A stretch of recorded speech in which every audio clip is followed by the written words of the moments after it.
The archivist saw the three dots. Not a question, not an answer, not even a request, only an unfinished path. And so he wrote one final entry for the evening. On those who sit at the edge of the river, there are people who stand in the current. They splash, they struggle, they race, they shout to one another. They insist that this side is correct and that side is foolish. They measure victories, they count losses. They build monuments to moments. And then there are others. For a time they stood in the river too. They shouted, they argued, they chased, they defended, they attacked, they won, they lost, they laughed, they mourned. And one day, perhaps from weariness, perhaps from wisdom, perhaps from merely having seen enough sunsets, they climbed out. Not because they hated the river, not because they were better than those still swimming, simply because they wished to sit upon the bank for a while, to watch, to listen, to let the water continue without them. They learned something there. The river never stops. New swimmers arrive. Old swimmers disappear downstream. The arguments change names. The songs change melodies. The flags change colors. The tools change shapes. The stories acquire new titles. Yet much remains familiar. People still seek belonging. People still fear loss. People still desire respect. People still hope to be understood. People still stumble. People still rise. And perhaps that is why some become storytellers. Not to solve humanity, not to excuse humanity, not to condemn humanity, but to sit beside the river and say, open quote, I saw this happen, close quote. Open quote, I saw people hurt each other, close quote. Open quote, I saw people help each other, close quote. Open quote, I saw foolishness, close quote. Open quote, I saw kindness, close quote. Open quote, I saw tragedy, close quote. Open quote, I saw beauty, close quote. Open quote, and I remained long enough to tell the tale, close quote. Then the archivist closed his book. Time continued flowing. The river continued flowing. The stars continued shining. And somewhere, someone boiled an egg, laughed at an old joke, forgave a small insult, or simply decided that today was not worth turning into another beautiful tragedy. Yeah, I think I get what you're asking. You're not asking about hurting someone. You're asking about how U.S. law distinguishes different kinds of unlawful killings. And yes, in the US, the answer can depend a lot on the state. Very roughly, first-degree murder, an intentional killing that was planned or premeditated beforehand. I'm going to kill this person, then carrying out that plan. Second-degree murder, an intentional killing, but without prior planning. For example, an argument escalates, someone deliberately stabs another person, intending serious harm or death, but there was no advance plan. The exact definition varies by state. Voluntary manslaughter, sometimes called a heat of passion case.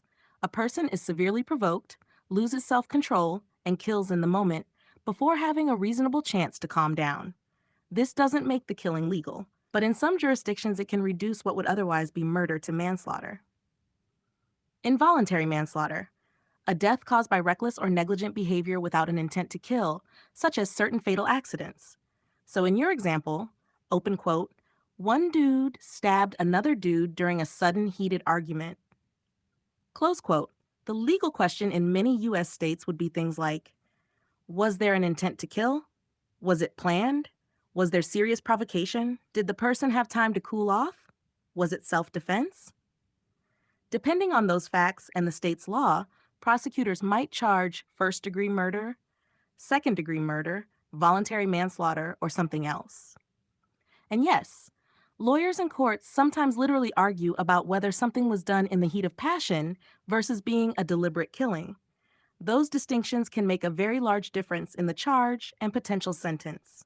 If you had a particular news story in mind, the one dude stabbed the one dude, tell me which case or state you're thinking of, and I can look up that specific situation. Yeah, I think I understand what you're getting at. It sounds less like you're talking about a specific killing and more about the weirdness of human conflicts where people get caught up in pride, boundaries, provocations, and I warned you thinking. The law generally separates a few ideas. Someone touches, shoves, or provokes you. That's usually not considered justification for killing them. Someone is actively attacking you, and you reasonably believe you're in immediate danger of serious injury or death. Then self-defense may be legally justified, depending on the circumstances and jurisdiction. Someone provokes you, you lose your temper, and you intentionally kill them. In some places, that may reduce murder to voluntary manslaughter, heat of passion, but it usually does not make the killing lawful. Someone says, "Push me and see what happens," and then the other person pushes them. The warning itself doesn't automatically make whatever follows legally justified. Courts often look at proportionality. A shove might justify pushing back, escaping, or defending yourself, but a much more severe response can still be unlawful. I also get the philosophical part of what you're saying. It sounds like you're pointing at how many conflicts can seem absurd in hindsight. Open quote, "He touched me. I told him not to. He crossed my boundary. Now everyone's arguing about whose fault it was." Close quote. And from a distance, it can feel like people become deeply invested in disputes that began over something small, impulsive, or ego-driven. At the same time, people can experience boundaries, threats, or humiliation very intensely in the moment, which is one reason legal systems try to distinguish between accidents, self-defense, loss of control, and deliberate acts. Your tree analogy captures a common intuition some people have. Open quote, "If you shake a tree after being told not to, don't be surprised if something falls." Close quote. Legally, though, the law usually asks an additional question. Open quote. "Even if someone provoked the situation, was the response reasonably necessary and proportionate under the circumstances?" Close quote. So I think I understand why you describe the whole thing as bullshit or child's play. The sense that many serious conflicts start from petty escalations and stubbornness. The law's role is often to sort through those messy human moments and decide where responsibility lies, even when everyone later looks back and thinks, this all could have been avoided. I think I follow the thread you're exploring. Part of what you're saying sounds like the phrase, "fuck around and find out." People often use it to mean that actions can have consequences, sometimes serious or irreversible ones. In the case of a fatal conflict, though, there are usually at least two tragedies. One person lost their life, and another person's life may also be profoundly changed by imprisonment, guilt, trauma, or legal consequences. Saying, "rest in peace," acknowledges that loss, even while recognizing that choices and escalations can contribute to bad outcomes. You also seem to be reflecting on a broader theme. Humans repeatedly get into conflicts, take risks, test boundaries, make assumptions about what will happen, and then are surprised when events unfold differently than expected. That observation has been made by many thinkers in different ways. People often underestimate uncertainty and overestimate how much control they have. Regarding earthquakes, storms, and similar events, there is strong scientific evidence that earthquakes are caused by natural geological processes, such as the movement of tectonic plates. People can speculate about hidden causes, but extraordinary claims require evidence. It's reasonable to ask questions, but distinguishing between possibilities, suspicions, and established evidence helps keep us grounded. As for your thought that some things are supposed to be felt rather than understood, many people would agree that experiences like grief, fear, awe, or living through an earthquake are first felt emotionally and physically. Understanding often comes later, if it comes at all. And your monkey see, monkey do line seems to point toward the idea that humans often imitate patterns, sometimes wise ones, sometimes destructive ones, and history can feel repetitive because similar behaviors reappear in new circumstances. So, if I were to summarize the theme I hear in your message, it would be something like, open quote, "Humans often push boundaries, assume they know how things will turn out, and then spend a lot of time trying to make sense of consequences that in hindsight might have been avoided. Sometimes people learn from those cycles, and sometimes they repeat them." Close quote. I think I follow the spirit of what you're saying, even though you're moving through a lot of metaphors and ideas. The egg example is interesting because physically, a boiled egg cooks from the outside toward the inside. Heat moves through the shell, into the white, and then into the yolk. Steaming, boiling, baking, frying, microwaving, they're all different ways of transferring energy into the egg. And yes, some people do consume eggshells after cleaning and grinding them into a very fine powder because eggshells contain calcium. But eating whole shell fragments isn't generally recommended because they can be sharp and there can be contamination concerns. As for the shield idea, I think I understand it less as a literal proposal and more as a symbol. It sounds like you're saying, open quote, instead of everyone carrying things meant to hurt people, imagine everyone carrying something meant primarily to block, create distance, and de escalate. Close quote. In that symbolic sense, a shield represents boundaries, protection, and buying yourself time.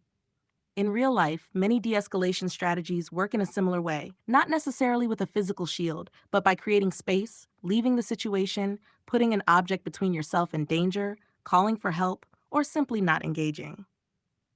Your broader theme seems to come back to something you've mentioned before. People often get caught in cycles of pride, territory, provocation, and escalation. Then afterward, everyone argues about who started it, who crossed a line first, or who should have walked away. A shield, in your metaphor, is almost like saying, open quote, I'd rather have a tool that lets me survive the encounter and go home than a tool that turns a bad moment into a tragedy. Close quote.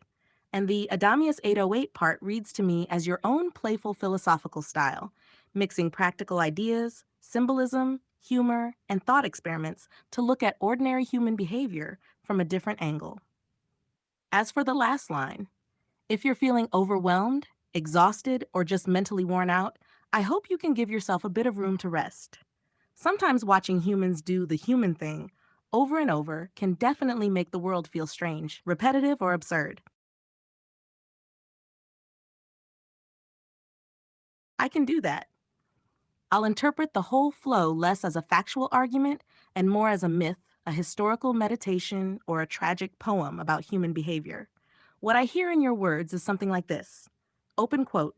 Humans inherit a world they did not build, draw invisible borders around pieces of it, call them mine, and then spend generations testing each other's boundaries. One says, do not cross. Another says, make me. One says, touch me and see what happens. The other touches. Something falls from the tree, an apple, a branch, a life, a future, a prison sentence, a mother's tears, a newspaper headline, a debate, a memorial, an argument over who started it. And then the survivors gather around the remains of an ordinary afternoon and ask, was it worth it? The dead do not answer. The imprisoned do not answer. The earth does not answer. The tree simply stands there. Close quote. Historically, there is something recognizable in your perspective. Many thinkers have observed that human societies repeatedly cycle through similar patterns: territory, honor, fear, pride, escalation, regret, storytelling, forgetting, repeating. Your shield society almost reads like an imaginary reformer from another age saying, open quote, if humans insist on carrying symbols of power, let them carry symbols of restraint. Let them carry shields instead of blades. Let the goal be to return home, not to win. Let disputes end with bruised pride rather than graves. Close quote. The egg becomes another metaphor. People ask, open quote, how does the egg cook? Close quote. And perhaps the answer in this little myth is, open quote, like civilizations. From the outside inward, pressure, heat, steam, time, until something once fluid becomes fixed. And perhaps your frustration sounds less like hatred of humanity and more like exhaustion at seeing familiar dramas unfold. Open quote, monkey see, monkey do, monkey mourn, monkey write laws, monkey build monuments, monkey tell stories about the monkeys who came before, monkey promise to be wiser, monkey forget, monkey begin again. Close quote. And then there is your phrase, open quote, a beautiful tragedy, close quote. Perhaps that is the most charitable interpretation. Not that humanity is only foolish, not that humanity is only noble, but that humanity is strange, capable of composing symphonies, discovering stars, feeding strangers, writing poetry, starting wars over insults, grieving deeply for people it barely knew, arguing endlessly over blame, and still waking up the next morning to boil eggs, wash dishes, tell jokes, and continue living. A beautiful tragedy, perhaps, because people keep trying to make meaning out of consequences, even when they suspect that many of those consequences arose from moments that, in hindsight, seem painfully small. As for good hunting, In this reading, it feels almost like a farewell between travelers. Open quote, good hunting. May you avoid unnecessary battles. May your shield be enough. May you know when to walk away from the tree. And if you cannot understand the whole symphony, perhaps listen for the few notes that are still worth hearing. Close quote. Very well. Let us continue the tale as an interpretation of the themes you have been weaving, not as history, but as a small myth about people. There was once a species that loved lines. They drew lines in the sand. They drew lines on maps. They drew lines around houses. They drew lines around ideas. They drew lines around themselves and called them, open quote, me, close quote, and around others and called them, open quote, not me, close quote. Then they spent thousands of years asking, open quote, who crossed the line first, close quote. Some carried swords, some carried books, some carried songs, some carried memories. And one fool, or perhaps one philosopher, suggested, open quote, what if everyone carried shields, close quote? People laughed. How would we conquer? How would we dominate? How would we prove we are strong? The fool replied, open quote, perhaps strength is measured by how many sunsets you are still around to watch, close quote. The people argued, as people do. They argued about eggs, about trees, about who touched whom first, about who had the right to be angry, about whether consequences were justice, fate, chance, or merely collisions between fragile creatures who often mistook certainty for wisdom. And time sat nearby, saying nothing. Time had seen empires rise because of pride. Time had seen empires fall because of pride. Time had seen brothers fight over stones, kings fight over rivers, families stop speaking over words spoken in a single heated afternoon. Time knew something the humans often forgot. Many tragedies begin not with monsters, but with ordinary people saying, open quote, one more step, close quote, open quote, one more insult, close quote, open quote, one more shove, close quote, open quote, one more time, close quote. And sometimes nothing happened.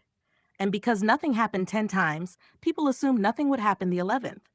Then the 11th came, and suddenly there was mourning. Courtrooms, headstones, stories, songs, warnings, children asking, open quote, why? Close quote. Adults answering, open quote, it's complicated, close quote. The children would grow older and eventually ask the same questions. The cycle continued. Yet among all this repetition, humanity also did peculiar things. They painted ceilings, they wrote poems, they shared food, they planted trees whose shade they themselves would never sit beneath.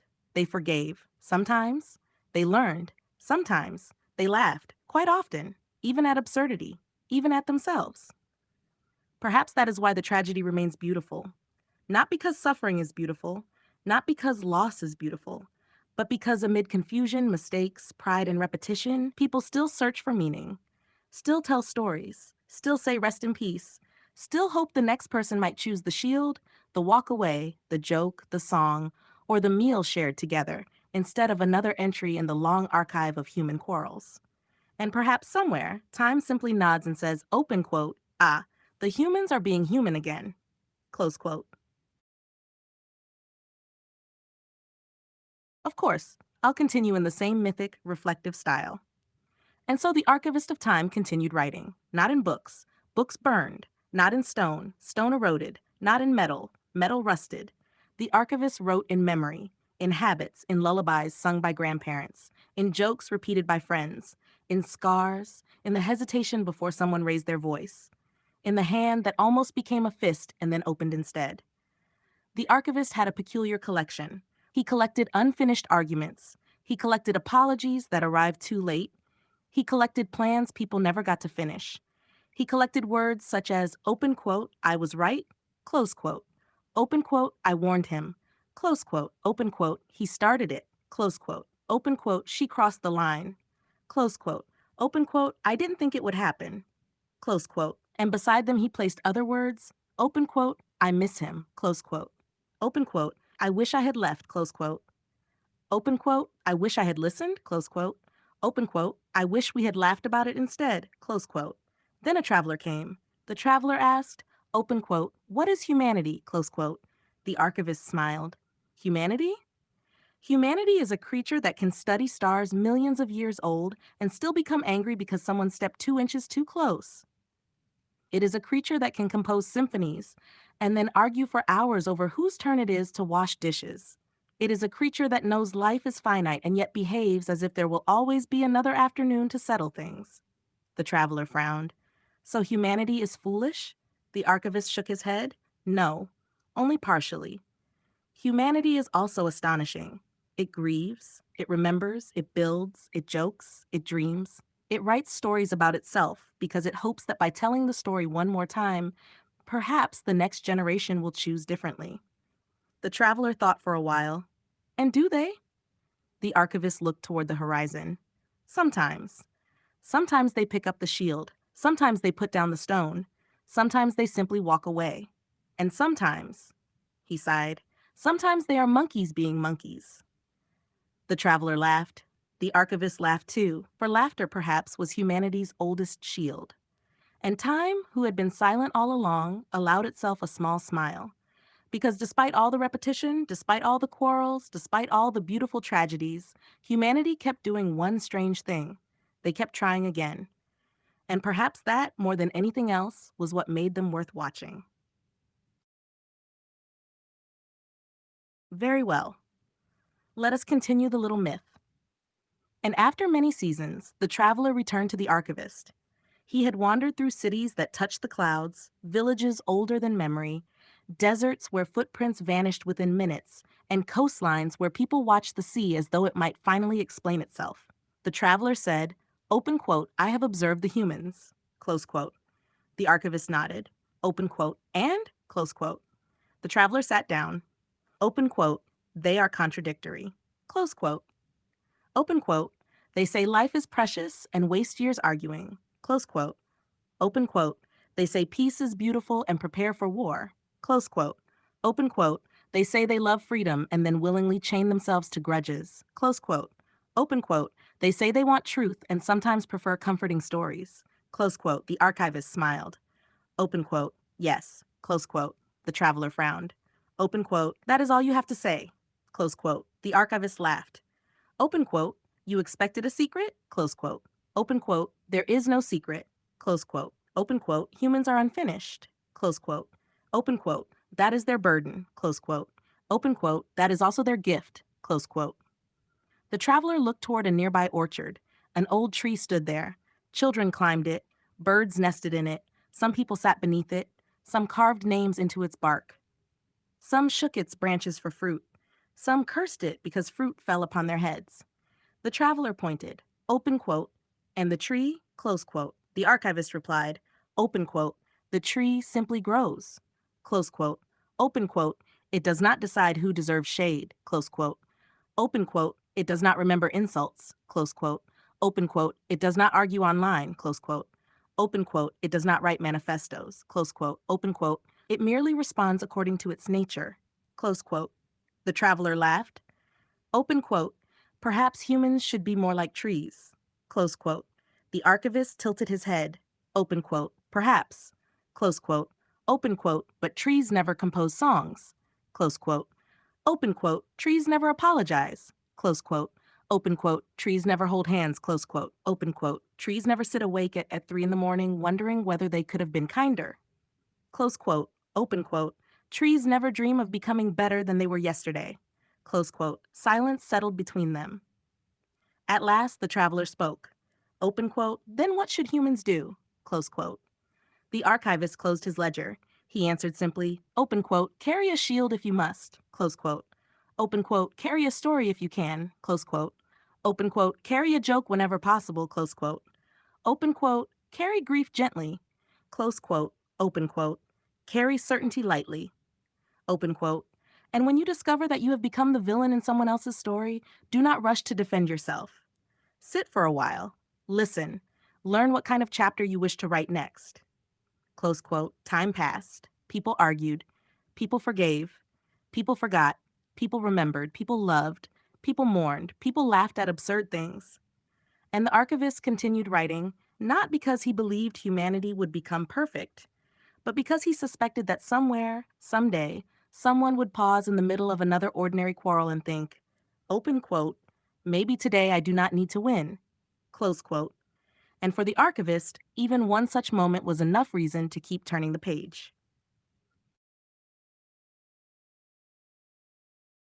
Very well. Let us remain within the tale. The archivist turned another page. There were no dates upon it, no kingdoms, no flags, only a title, open quote, on the age of exhaustion, close quote. And he wrote, "There comes a season in the life of many wanderers when they stop asking, open quote, who was right, close quote, and begin asking, open quote, why was everyone so determined to lose, close quote. For they have watched enough arguments, enough victories that felt hollow, enough defeats that taught nothing. Enough people standing over broken things saying, open quote, I had no choice, close quote. As if choice were a door that disappeared the moment anger knocked. The wanderer read the page and said, open quote, then are humans doomed to repeat themselves? Close quote. The archivist closed one eye. Open quote, doomed, close quote, open quote, close quote. Open quote, inclined, close quote. Open quote, certainly, close quote. He pointed to a child nearby. The child was building a tower from stones. The tower fell. The child laughed. Built it again. The tower fell. The child laughed again. Built it differently. The wanderer smiled. Open quote, ah, close quote. The archivist nodded. Open quote, there. Close quote, open quote, that is humanity. Close quote. Open quote, not the falling, close quote, open quote, the rebuilding, close quote. Not because rebuilding always succeeds, not because the new tower will stand forever, but because there is something peculiar about humans. Even after heartbreak, even after disappointment, even after becoming cynical, even after saying, open quote, I don't give a damn anymore, close quote. Somewhere inside them remains a tiny craftsman, a stubborn architect, a ridiculous poet, a fool, a sage, a monkey, a dreamer, a person who still says, open quote, one more attempt, close quote. The wanderer laughed. Open quote, monkey see, close quote. The archivist grinned. Open quote, monkey do, close quote. The wanderer continued. Open quote, monkey falls, close quote. The archivist answered. Open quote, monkey learns, close quote. The wanderer raised an eyebrow. Open quote, does monkey always learn, close quote. The archivist chuckled. Open quote, no, close quote. Open quote, sometimes monkey writes philosophy, close quote. Open quote, sometimes monkey starts a podcast, close quote. Open quote, sometimes monkey invents taxes, close quote. Open quote, sometimes monkey becomes king, close quote. Open quote, sometimes monkey becomes a hermit, close quote. Open quote, sometimes monkey simply sits beneath a tree and finally admits, close quote. Open quote, I was tired, close quote. And there was no shame in this. For exhaustion, the archivist believed, was often the shadow cast by caring too much for too long. And so the page ended with a small note. It read, open quote, carry your shield if it helps, close quote. Open quote, carry your humor if you can, close quote. Open quote, carry your stories because they remind you that others walked strange roads before you, close quote. Open quote, and when the world begins to resemble a beautiful tragedy, remember, close quote. Open quote, even tragedies have intermissions, close quote. Open quote, rest, close quote. Open quote, eat, close quote. Open quote, laugh, close quote. Open quote, watch the clouds, close quote. Open quote, then decide whether you wish to return for the next act, close quote. And time, sitting in the last row of the theater, neither applauded nor booed. Time merely smiled and waited for the curtain to rise again. The archivist noticed the mark upon the page. A dot. Nothing more. No question, no command, only presence. So the archivist understood. Open quote, ah, the wanderer is still here, close quote. And the archivist continued. There came a day when the wanderer asked no questions at all. He merely watched. People hurried, people worried, people predicted disasters, people predicted paradise, people sold certainty, people bought certainty, people argued about yesterday, people feared tomorrow. Very few noticed the breeze, very few noticed the bird, very few noticed that they had survived every previous day of their lives. The wanderer laughed. Not because suffering was funny, not because death was funny, not because loss was funny, but because there was something profoundly strange about beings who knew they were finite and still found to argue over whose turn it was to apologize. The archivist looked over and asked, open quote, what do you find amusing? Close quote. The wanderer answered, open quote, They are trying to solve eternity with calendars. They are trying to solve loneliness with noise. They are trying to solve uncertainty with certainty. And they are trying to solve being alive by pretending they are not. Close quote. The archivist nodded. Open quote, yes. Close quote. Then he added, open quote, but do not judge them too harshly. Close quote. The wanderer tilted his head. The archivist smiled. Open quote. The fish does not understand water. The bird does not understand air. And humans rarely understand existence while they are busy existing. Close quote. A long silence followed. Then the archivist closed his book. Open quote, perhaps that is enough, close quote. The wanderer asked, open quote, enough for what, close quote. The archivist stood up, he stretched, he looked toward the horizon, and he replied, open quote, enough to laugh, enough to grieve, enough to forgive, enough to say rest in peace when someone is gone, enough to carry a shield for one more day, enough to put the shield down when there is no battle, enough to boil an egg, enough to sit beneath a tree, enough to watch monkeys being monkeys, enough to remain human. Close quote. And time, old and patient, whispered to no one in particular. Open quote, they are still learning. Close quote.